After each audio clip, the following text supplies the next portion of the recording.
Welcome to Old Clockwork's boss mission, Showtime. If you've been following our guide, there will be only one gemstone that we recommend grabbing here that you haven't already found. Interact with the clock gate to place both hands and the rotor you found back in their proper place, allowing you to now operate the clock. The catch is that you have to set it to the proper time to open the way, but if you happen to peek through the hole in the wall on the right, you might have noticed three numbers, 7, 3, and 0. As you might have guessed, that's code for 7:30, so go ahead and set the clock to that time by using your vacuum on the rotor. Once you set it correctly, the gate will lift out of the way, revealing a door that leads into the movement's room. First, head left and use your vacuum through the window to retrieve the mansion's 13th gem.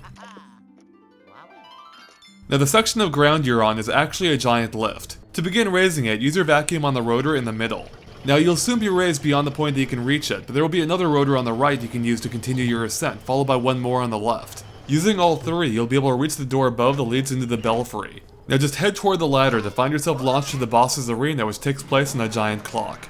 Now even though it is a boss battle, you'll actually spend most of it battling the more conventional enemies you've fought before, because in this battle you'll have to take on a new wave of enemies for each hour of the clock, or 12 in total. Now the catch is that if you don't completely clear out all the enemies in each wave before the minute hand circles around the clock, you'll have to repeat that wave from the start. Fortunately, you can actually use your poltergust to rewind the clock hand, buying yourself some more time.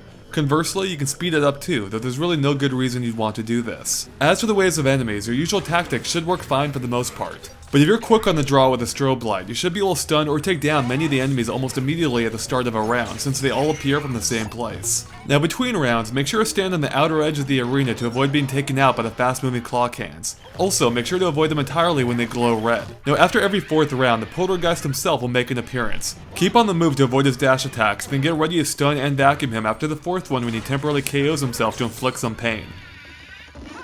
Repeat the process each time he appears to capture him for good and reveal a piece of the Dark Moon that's yours for the taking.